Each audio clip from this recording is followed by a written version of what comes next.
하나님 감사합니다. 이 날을 통하여 새 힘, 새 능력, 새 은혜 부어 주옵소서.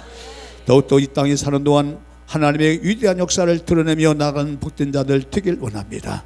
세상이 어지럽고 혼란스럽지라도 우리의 마음은 주께서 함께 하시니 혼란스럽지 않고 외롭지 아니하고 권고하지 아니하고 믿음 아래서 나갈 수 있는 믿음의 삶이 되는 줄로 믿습니다. 이 밤도 이 시간도 성령으로 다시 한번 충만케 하시고 그 힘으로 한 주간도 승리한 삶을 살리게 하여 주옵소서. 말씀을 내려 주옵소서. 아무리 큰 은혜가 모든 심령구에 부어질 줄로 믿습니다. 우리 주 예수님 이름으로 감사하며 기도 올려옵나이다. 아멘. 할렐루야. 아멘. 오늘 이 말씀 갑자기 합독한 말씀을 가지고 결코 정죄함이 없나니, 다시 결코 정죄함이 없나니. 다음 주가 성령 강림 주일이고요. 특별히 성령 강림 주일을 맞는 우리에게 있어서 성령이 우리 안에 주시는 은혜가 가장 큰 은혜가 무엇인가? 결코 정죄함이 없다는 것. 그 이 한 단어만 우리가 정확하게 기억해도 많은 부분에서 우리가 누리는 삶을 살 수 있는 능력의 삶을 살게 될 줄 믿습니다. 많은 그리스도인들이, 예수 믿는 사람들이 죄책감에 시달리고 여전히 세상 속에서 우울하게 살아가는 그 이유 중에 하나가 뭐냐면 이 결코 정죄함이 없다는 이 말씀에 대한 이해가 제대로 되어 있지 않기 때문에 여전히 죄인의 모습으로, 여전히 허물 많은 모습으로, 여전히 상처투성으로 살아가는 그런 우리 그리스도의 모습을 보면 너무나도 안타깝습니다. 이 시간 이 말씀을 통하여 이 모든 부분이 다 해소되기를 주님으로 축원드립니다. 깨닫길 바랍니다. 할렐루야. 여기서 정죄 없다, 정죄가 없다, 이 말은 단순히 야단 맞지 않는다 하는 말이 아니고 그 정도가 아니고, 여기서 정죄란 말은 이 법적인 선언이에요. 이 법적 선언. 이게 무슨 말이냐면 이미 영적인 사망 판결을 내렸다 그 말이에요. 이 정죄가 가지고 있는 의미가 그거예요. 정죄가 가지고 있는 의미가 그거예요. 영적인 사망 판결을 내렸다 이거. 너는 살았으나 넌 죽은 자야 이렇게 말하는 거예요. 너는 이미 살았으나 너는 끝났어. 이게 판결이에요.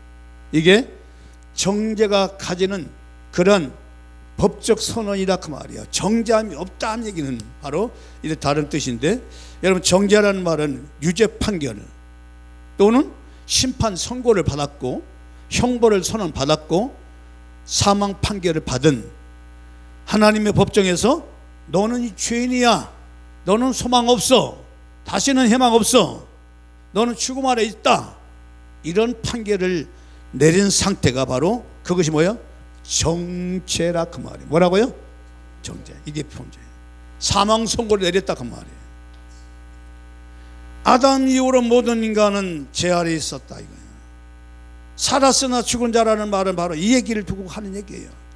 죄의 결과는 사망이라는 사실을 누구나 다 아는 바와 같이 이미 사람들 마음속에는 열심히 세상을 향하여 살아가고 용기를 가지고 힘을 다하여 살아가고 있지만 결국은 그들의 종말은 뭐냐? 죽음이라는, 이미 정죄 선언처럼 사망 판결이라는 그 판결을 받고 죽음 낳는 운명, 이것이 아담 이후로 인간이 하나님을 떠난 이후로 받은 사형 판결 선언문이다, 법적 선언문이다. 그것이 바로 정죄이다. 정죄. 정죄의 뜻이 그런 뜻이라고 말이에요. 다시는 희망이 없어요. 내가 열심히 지금부터 살기 위하여 달려왔지만 이미 결과적으로 뭐냐? 죽음으로 모든 것이 끝나버리는 거예요. 모든 인간은 예의가 없습니다. 다 여기에 다 법적인 선언에 다 여기에 판결을 받아서 다 거기에 해당되는 것이 우리 인간들이에요. 그래서 사람의 마음속에 늘 이런 것이 있기 때문에 바로 정죄 속에 늘 살기 때문에 항상 사람들 마음 가운데 무슨 마음이 있느냐? 왜 나는 이렇게 부족하지? 이거예요. 이 정죄의 영향력 이야기. 정죄당하는 사람들의 그 정죄가 주는 영향력 속에 바로 제일 많이 느끼는 부분이 뭐냐? 내가 왜 이렇게 부족하지? 나는 이렇게 죄를 안 되지. 이게 정죄가 주는 영향력이에요. 영향력. 이 죄 아래 있는 사람들이 살고 있는 모든 사람들이. 여러분들 그거 아십니까? 이 잘난 대학교, 여러분 하버드 대학은 세계 인류의 학교라고 얘기하는데, 그 하버드 학생들 가운데 서로가 이제 열등감이 있다고 그러잖아요. 서울대생 중에서 열등감이 있다잖아요. 대통령도 열등감이 있어요? 왜 나가 저 사람보다 못하지? 이 정죄가 주는 것들이 우리에게 무게가 뭐냐? 실패에 대한 죄, 넘어짐에 대한 그런 연약함 때문에 우리는 하나님 앞에서 늘 움츠리고 늘 스스로 나는 안 된다고 하는 이 정죄감에 시달려서 신앙생활마저도 늘 그런 신앙식으로 신앙생활 해나가요. 이게 오늘날 우리 그리스도인들이 가지고 있는 아주 큰 문제 중에 하나인데, 오늘 로마서 8장 가운 이 말씀 1절과 2절의 말씀은 절망 가운데, 이런 절망 가운데 있는 우리 사람들에게 놀라운 선언을 해줘요. 그 선언이 뭐냐? 그러므로 예수와 있는 자는 뭐요? 결코 정죄함이 없나니. 결코 정죄함이 없나니. 어디 안에 있는 자? 어디 안에 있는 자요? 예수 안에 있는 자. 이거예요. 예수 안에 있는 자는 사형 판결이, 유죄 판결이, 법적 선언문이 해당되지 않는다, 이게.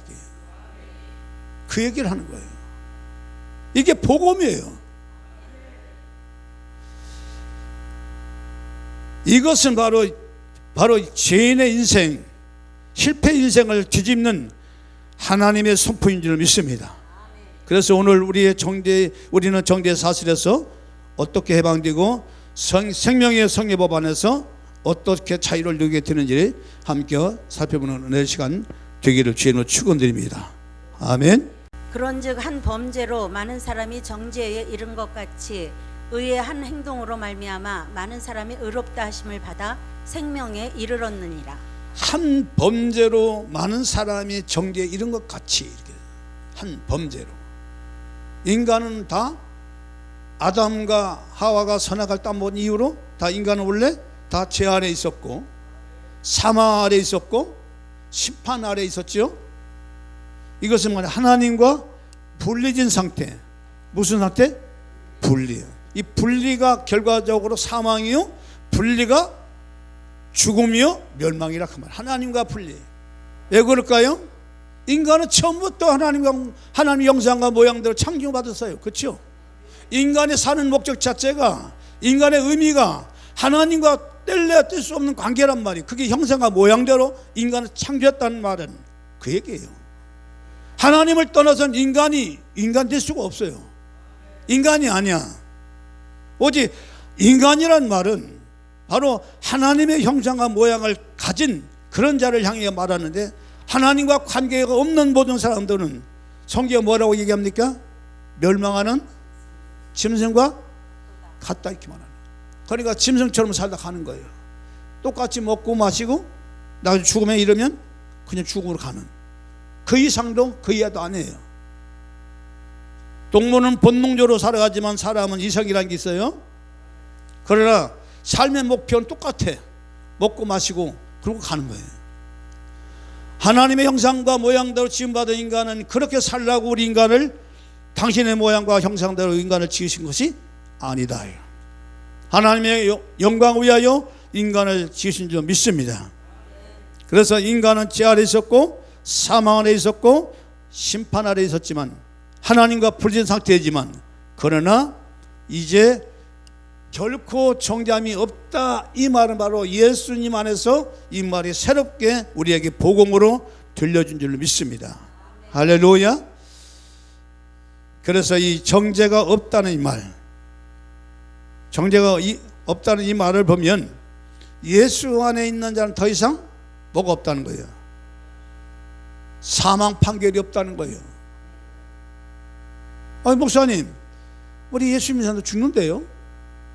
죽으면 다 세상 사람들 같이 똑같이 화장해서 무덤으로 가는데요? 왜 안 죽어요? 나는 부활이요 생명이니 나를 믿는 자는 죽어도 살겠고 살아서 나를 믿는 자는 영원히 죽지 아니하리라. 지난번에 제가 살아있다는 말과 살아있다는 말 그리고 생명의 차이를 얘기했어요. 살아있다는 말, 움직이고. 생명은, 인간에는 생명이 있을까요 없을까요? 생명이 없어요. 그럼 목사님 나 살아있는데요? 그냥 살아있는 거야, 움직이는 거야. 생명이라는 것은 오직 누구에게 이 생명이라는 단어를 쓰냐? 하나님께만 쓰는 단어예요. 할렐루야. 살아있다는 말과 생명은 다른 말이에요. 생명은 하나님께만 있는 것이지 사람에게는 없어요. 그냥 살아있는 동안 그냥 살아있다는 얘기는 움직이고 요거 끝나면 끝나는 거야. 그래서 생명이 없어. 그냥 짐승도 생명이 있어. 그렇다고 짐승도 생명이 있는 거지. 그러니까 움직인다. 내가 이 살아간다. 이게 있다고 생명이 있다. 이렇게 보면 안 돼. 생명과 살아있다는 말과 전혀 다른 말이에요. 오직 생명은 하나님께만 있습니다. 할렐루야. 이 생명을 주러 오신 분이 예수 그리스도인 점 있습니다. 영원한 생명을 가져야만 우리가 영원히 사는 은혜를 누릴 수 있다 그 말이에요. 바로 예수님은 이 땅에 오신 이유 자체가 뭐냐? 죽을 수밖에 없는 사명 판결 속에 법적인 선언을 가지고 살아갈 수밖에 없는 우리들을 다시 한번 영원한 생명을 가지고 살아갈 수 있도록 이 땅에 우리가 새 힘을 가서 은혜를 주시기 위하여 하늘 보좌를 부르시고 인간 되어 오신 분이 우리 주 예수 그리스도. 할렐루야. 그분이에요. 그래서 예수님 안에 있는 자는 뭐가 없다? 결코 정죄함이 없다 그 말이에요. 야, 예수님은 나는 길이요 진리요 생명이니. 예수님 자체가 생명이라고 말하잖아요. 난 살아있는 자가 아니야 이렇게 말하지 않잖아요. 내가 생명이다 이렇게 말하잖아요. 생명의 본질을 얘기하는 거예요. 그럼 우리는 살아있는 거야. 그냥 한시적으로 살다가 때가 되면 가. 우리는 그냥 하나님이 허락한 법이 내에서 살다 가는 인생이야. 그러나 바로 예수님은 그 자체가 생명이란 말이에요. 그래서 바로 나는 생명이니. 여러분, 그래서 정죄함이 없다 이 말은 하나님과의 단절 판결이 없고 사망의 최종 권세가 없고 죄인한 신분 규정이 끝났다. 너는 더 이상 죄인이 아니야 라고 하는 이 부분이 정죄함이 없다는 그 말이 어디서 성립되느냐? 예수 그리스도 안에서 이 말이 법적으로 선언됐다 그 말이에요. 법적으로. 그러니까 이 법적인 부분을 가지고 우리가 따져 들어가야 돼요, 여러분. 그래야 내가 지금 나는 부족한데요, 나는 목사님, 나는 이렇게 자꾸 스스로 자기의 인간의 한계를 들여다보고 그걸 가지고 자책을 하고 그걸 가지고 다 실망을 하고 그걸 가지고 낙심을 하고 그걸 가지고 자기 자신을 정죄하고 이렇게 살아가는 사람은 복음을 모르는 거예요. 이미 결코 정죄함이 없나니. 이미 선고를 내리면서 불렀고 나는 여전히 그 뭐야? 얘야 정신 차려. 너 이게 해결 받았어. 우리 주님이 그러지 않겠어요? 너의 모든 판결문 내가 찢어버렸어. 십자가에서 다 없애버렸어. 주님이 그러지 않겠어요? 여러분 나 스스로가 스스로 정죄감에 시달리고 나는 부족하다, 나는 안 된다, 나는 실패했다, 이런 사단의 정죄 소리에 시달리면 여러분 반드시 어디로 돌아가라? 복음으로 돌아가라 그 말이에요. 십자가에서 이미 끝낸 우리 주님의 놀라운 승리의 계가를 바라보라 그 말이에요. 그럴 때 거기서 역사가 일어난다 그런 얘기입니다. 그렇게 되기를 주의로 축원드립니다. 그런 믿음 있기를 주의로 축원드립니다. 앞으로요, 제가 볼 땐 세상이 더 어지러워지고 더 어려워지고 더 힘들어지기 때문에 이런 정죄감에 시달리는 사람들이 엄청나게 많이 나옵니다. 정신적인 혼란이 다 이런 데서 오는 거예요. 마음대로 인생 삶이 안 되는 거예요. 내 뜻대로 안 되는 거예요. 내 계획대로 안 되는 거예요. 그러니까 막 엄청난 많은 사람들이 정신적인 스트레스에다가 우울증에다가 막 정제감에다가 자괴감에다가 막 짬뽕 됐어요. 엄청난 정신적인 그런 이제 환자들이 만나는, 이럴 때 우리는 뭐냐, 항상 복음 안에서 예수 안에 있는 자는 결코 정죄함이 없나니 내게 능력 주신 자 안에서 내가 모든 것을 할 수 있느니라. 사도 바울의 그 고백처럼 담대하게 주의 이름을 선포나갈 때에 그 우울증을, 그 두려움을, 그 불안을 떨쳐나올 수 있는 능력의 사람이 될 줄 믿습니다. 할렐루야. 그거예요. 그래서 하나님께서 이미 의롭다고 하는 이 선언, 바로 결코 정죄함이 없다는 얘기는 바로 그 말 속에는 무슨 말이 들어있냐, 너는 의롭다 이게요. 너는 의롭게 된 자야. 이미 내가 깨끗하게 했어, 이렇게 선언한 거예요. 믿으시면 아멘. 할렐루야.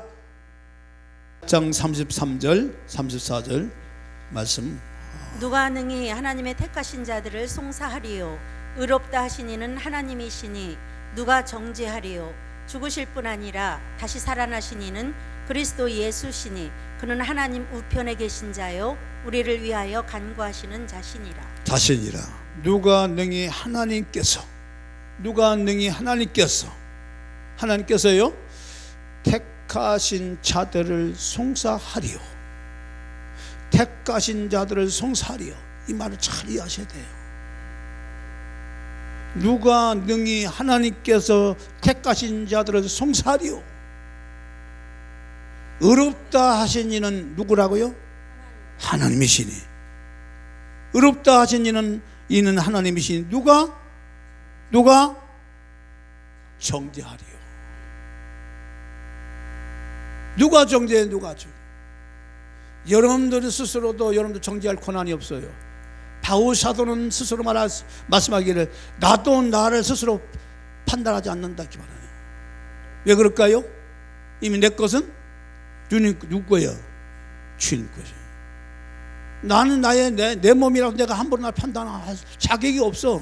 내 몸은 주님 것이야. 이게 복음으로 갈 때 그런 거예요.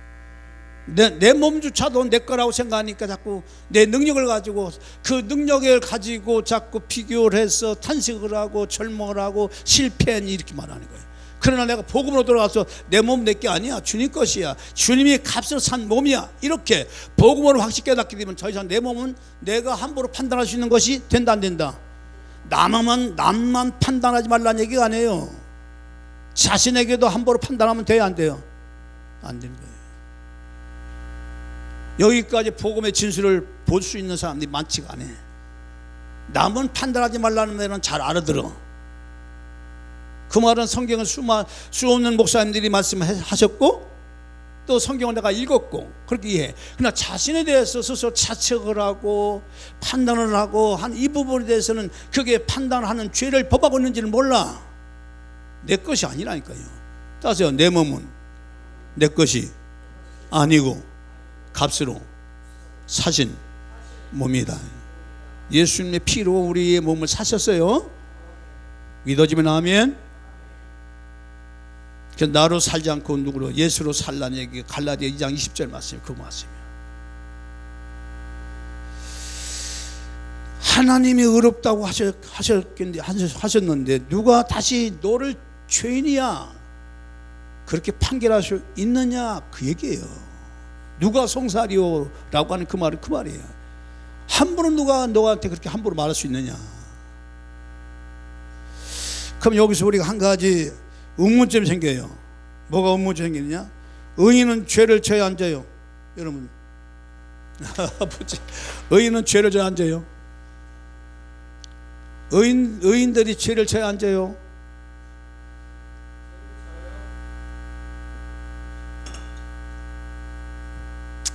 이렇게 말하면 굉장히 의인들은 죄를 지는 사람들이 안 짓는 사람들이에요.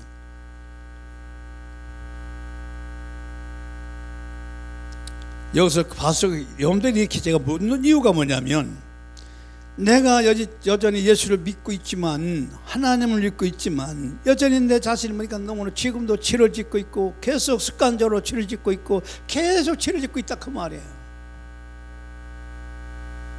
이렇게 죄를 짓고 있는 자신을 보니까 내가 의로운 사람이라고 생각하지 않는 거예요.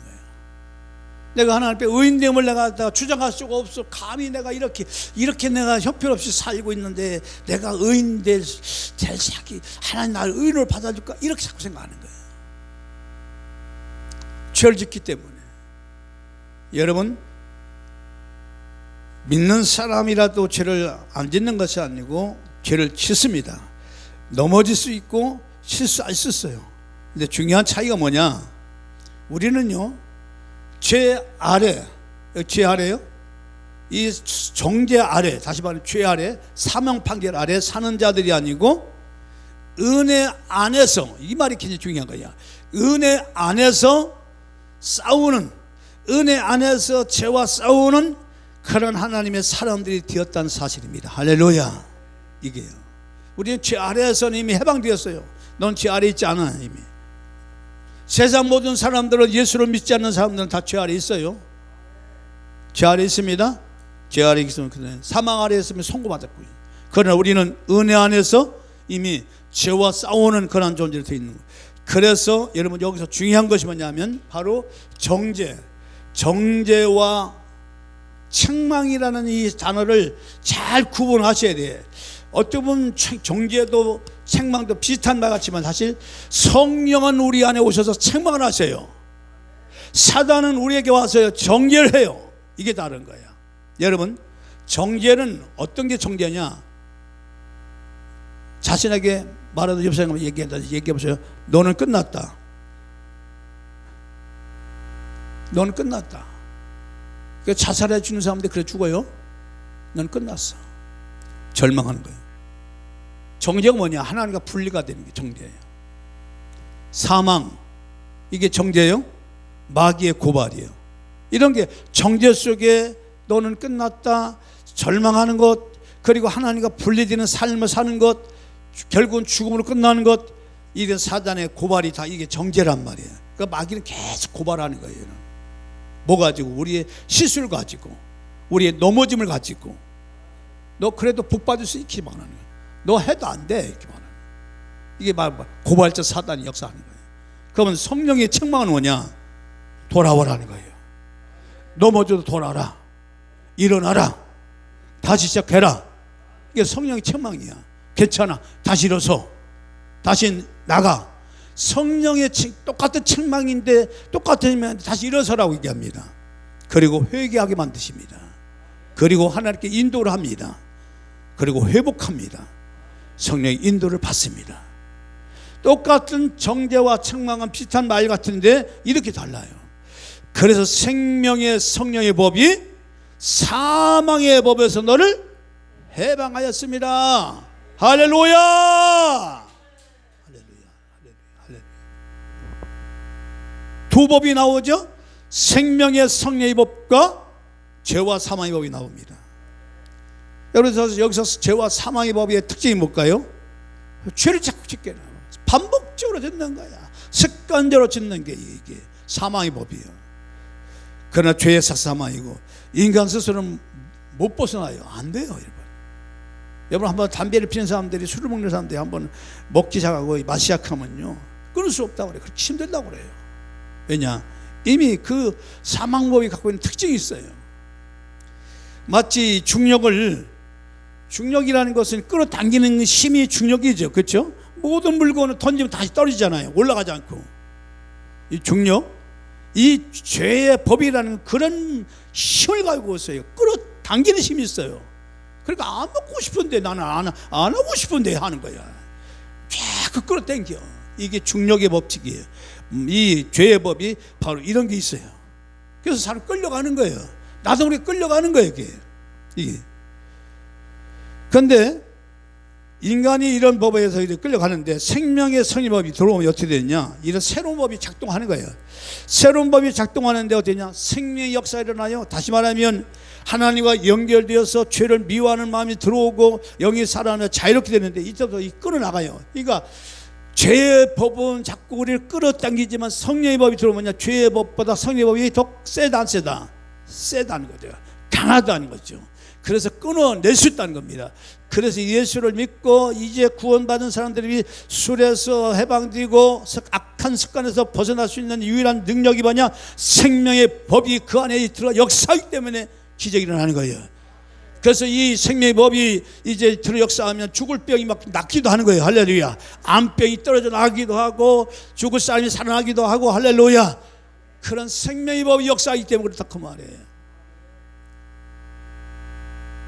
마치 이제 비행기가 이제 비행기가 뜰 때 비행기가 원래 하늘을 뜨면 떨어져야 하잖아요. 그렇죠? 중력의 법칙에 의하면 비행기는 떴다가 떨어져야 돼요. 끌어당기는 힘이 있기 때문에. 그러니까 비행기가 안 떨어지고 계속 가잖아요. 에? 안 떨어지고 가는 것을 갖다가 이걸 양력이라고 해요. 다시 말하면 이 물체를 위로 들어 올리는 힘이 바로 양력이야. 바로 성령의 법이 그 법인 줄 믿습니다. 할렐루야. 막 뜨게 달리게 만드세요.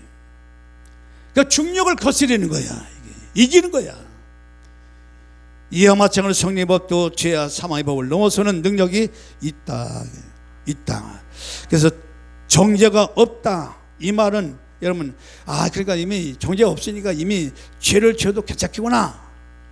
어떤 사람은 그렇게 생각을 해요. 정죄가 없다고 말하니까 이제 마음대로 살아도 되겠네? 이렇게 생각을 해요. 이렇게 마음대로 살아도 되겠네 라고 하는 그 교리를 가지고 지금도 많은 사람들을 유혹하는 그런 집단이 있어요. 어딜까요?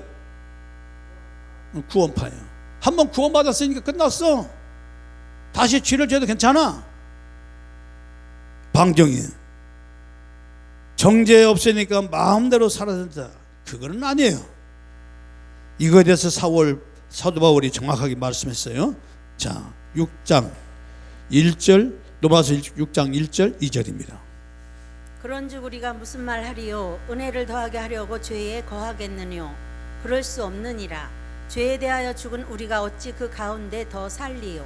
죄에 대하여 죽은 우리가 어찌 그 가운데 살리요? 은혜를 더하게 하려고 죄에 거하겠느냐? 그럴 수 없다 그래. 여러분, 진짜 은혜를 경험한 사람들은요, 죄를 사랑하지 않아요. 술을 좋아하지 않아요. 여러분, 술 때문에 인간이 방탕을 하고 타락을 하는데 죄와 싸워요. 성령의 법이 들어온 사람들은 하나님을 가까이 하게 됩니다. 이게 생명의 법이 들어온 사람들의 특징이에요. 그래서 하나님의 성령이 안에 계시기 때문에 그런 힘이 오는 거예요. 죄를 짓는다고요? 성령이 막 책망을 하는 거예요. 너 안 돼. 은혜를 더하게 하려고 죄에 거하겠느냐? 그럴 수 없느니라. 그럴 수 없느니라. 진짜. 이게 정죄가 없네? 그래 말 죄를 지어도 괜찮겠네가 아니고 오히려 더 은혜를 더 사모하는 마음으로 더욱 정결한 마음으로 주 앞에 달려가는 줄 믿습니다. 그것이 생명의 법이 역사하는 사람들의 특징이에요. 할렐루야. 세상이 홀딱해지고 혼란해지고 법이 무너지고 규칙이 무너지고 양심이 무너지고 다 무너지고 있습니다. 교회가 다 무너지고 있습니다. 이런 상황 속에서도 생명의 법이 살아 역사하는 사람들은 그 가운데서도 하나님의 거룩한 뜻을 쫓아서 거룩을 향하여 달려가는 믿음의 사람들인 줄 믿습니다. 순결한 사람을 찾는 거예요. 하나님이 그랬어요. 죄책감. 이게 지나치면 자기 혐오를 해야지. 막 자기 자신을 막 혐오버리는 거예요.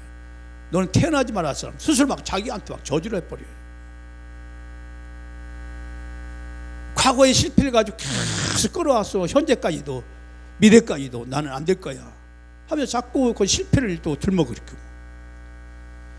그래서 반복적으로 자꾸 넘어져요. 그래서 두려움 속에 살아가요. 이게 정죄가 가져오는 묶임이에요. 여기에 묶이면 난리 나는 거예요.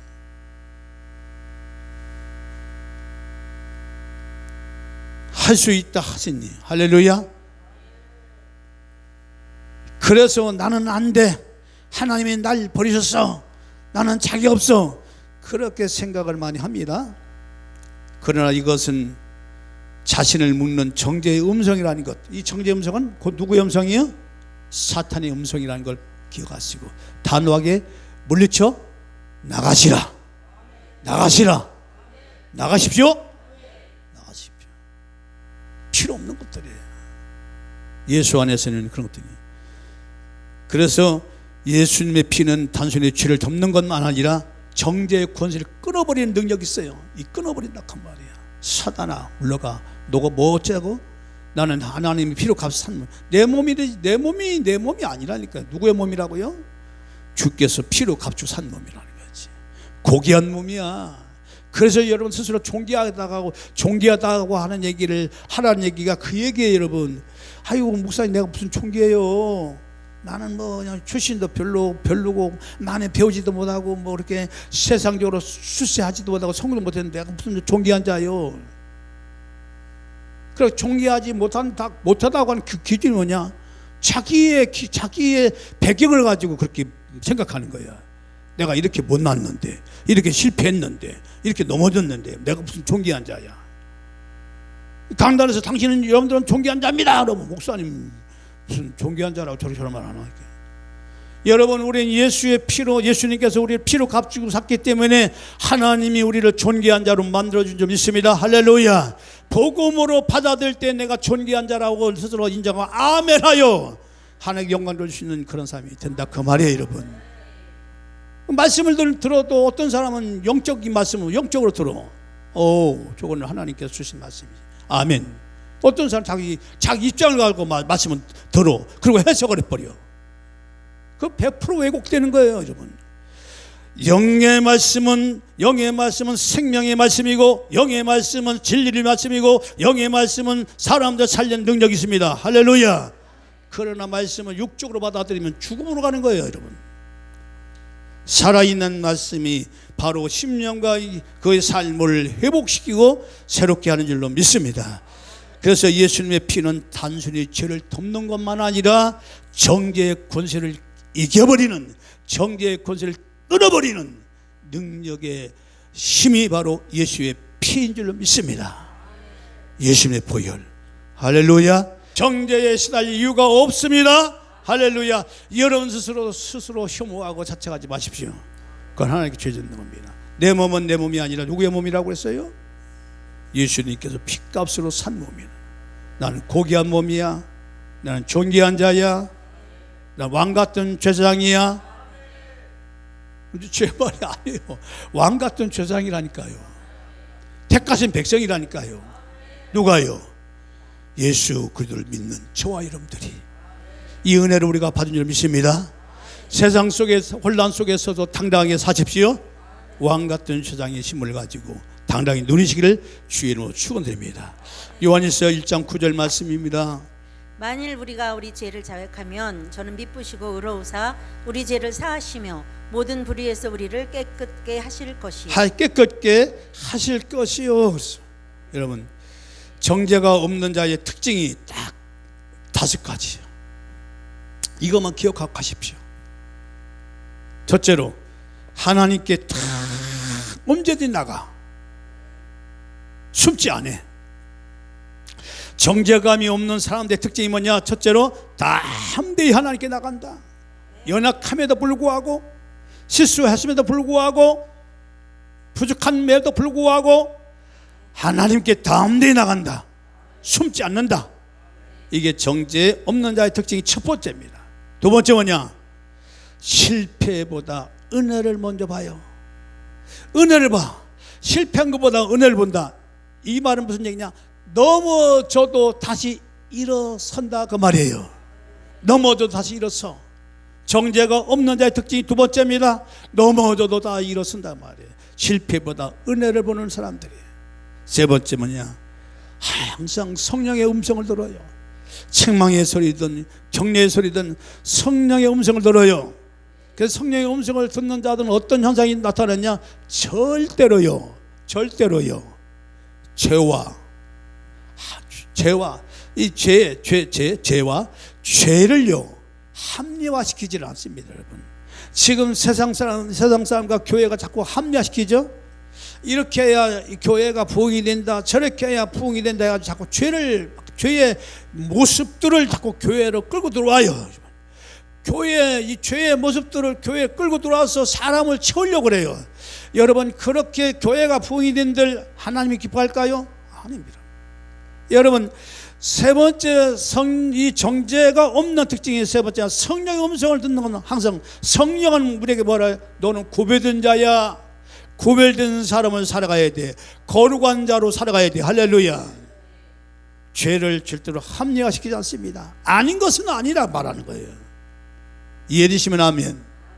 이 세 번째가 굉장히 중요해요, 여러분. 여기서 많은 그리스도인들이 넘어져 버려요. 아이고, 목사님도 저렇게 하는데, 아이 장로님도 저렇게 하는데, 아이 집사님도 저렇게 하는데, 사람들의 행하는 말씀보다도 사람들의 어떤 행동을 보고 그렇게 해도 괜찮은 것처럼 그게 하나의 이제 습관이 돼가지고 그래서 자꾸 죄를 받아들여요. 아이 술을 먹어도 괜찮아? 이렇게 말하는 거예요. 분명히 술을 먹는 방탕한 길로 간다고 얘기했는데 말고. 여러분, 죄를 합리화시키지 않습니다. 누가요? 정죄받지 않는 자의 특징이에요. 세 번째. 네 번째는요, 자유가 있어. 이 자유가 있다는 얘기가 무슨 얘기냐면, 자유가 있다. 사람의 눈치를 전혀 안 봐요. 누구 눈치만 봐? 하나님의 눈치만 봐. 이게 자유가 있는. 사람들이 나를 어떻게 평가를 할까? 사람들이 나를 어떻게 이해할까? 사람들이 나를 어떻게 알아줄까? 이게 여기에 신경 쓰는 게 아니고, 이거보다도 물론 이것도 중요하죠. 사람들의 인정도 중요하고 사람들이 나를 평가해도 중요해요. 이거보다 더 중요한 건 뭐냐? 하나님이 나를 어떻게 볼까? 하나님 나를 어떻게 알아줄까? 여기에 더 집중해서 하나님을 바라보고 나가게 된다, 그 말이에요.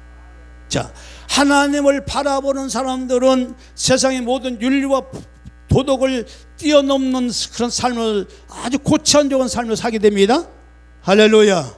세상 법에 만들어서 거기에 갇혀 사는 게 아니라 오히려 법을 초월해버려, 하나님 믿는 사람들은. 무슨 얘기냐?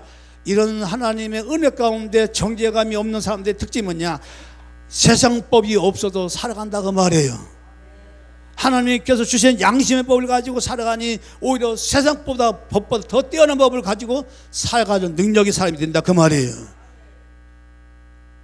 마지막으로 다섯 번째 뭐냐? 생명의 흐름 안에 산다. 생명의 흐름 안에 산다. 이 말은 뭐냐? 영이 살아 움직여요. 그 사람이 가는 곳마다 그냥 하나님의 놀라운 은혜를 막 나타나기도 하고, 얘기할 때마다 그냥 그 심령이 메마른 사람이 그 얘기 들으면 그냥 듣고 싶어하고, 막 영이 살아 움직여요.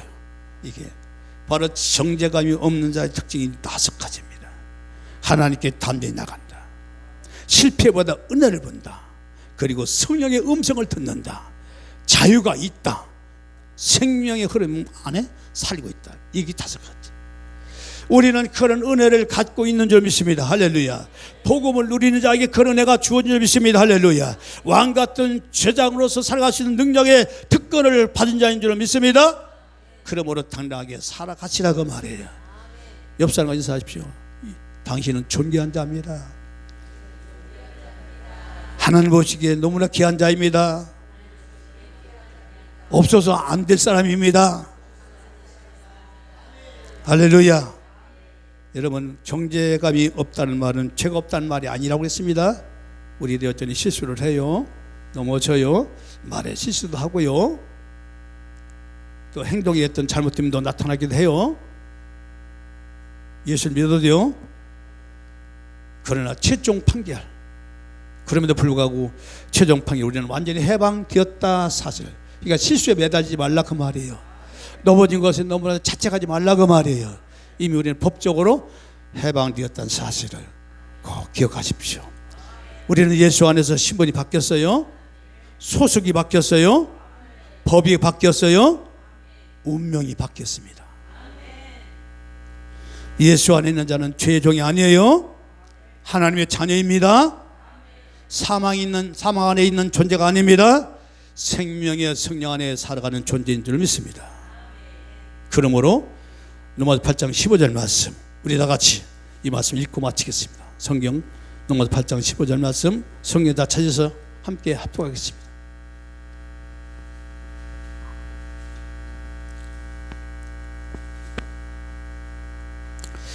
로마서 8장 15절 다 찾으셨으면 아멘. 같이 있으면 시작. 너희는 다시 무수하는 종의 영을 받지 아니하였고 양자의 영을 받았으므로 아바 아버지라 부르짖느니라. 다시 한번요. 너희는 다시 무수하는 종의 영을 받지 아니하였고 양자의 영을 받았으므로 아바 아버지라 부르짖느니라. 아멘. 거룩하신 우리 하나님 아버지, 결코 정죄함이 없다는 의미를 저도 이 말씀 통하여 깨닫게 되었습니다. 진정한 복음의 안에서 참된 자유와 생명을 누리는 복된 자들 되게 하여 주시옵소서.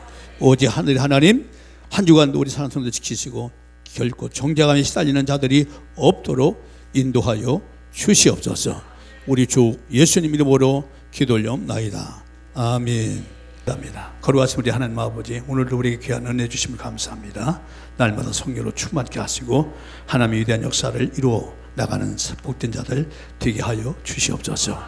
이제는 우리 주 예수 그리스도의 놀라운 구속의 은혜와 우리 하나님 아버지의 마음과 같은 사랑하심과 성령의 내주통 충만 위로 역사하심이 결코 정죄함이 없다는 이 말씀의 의미와 복음의 뜻을 깨닫고 정죄감에 시달려 사는 자들이 아니라 복음을 누리며 나가는 복된 자들이여 세상을 다스리고 이제 정복하는 역사 하나님 위대함을 드러내는 복된 자들 되기를 주의 이름으로 간절히 축원하옵나이다. 아멘.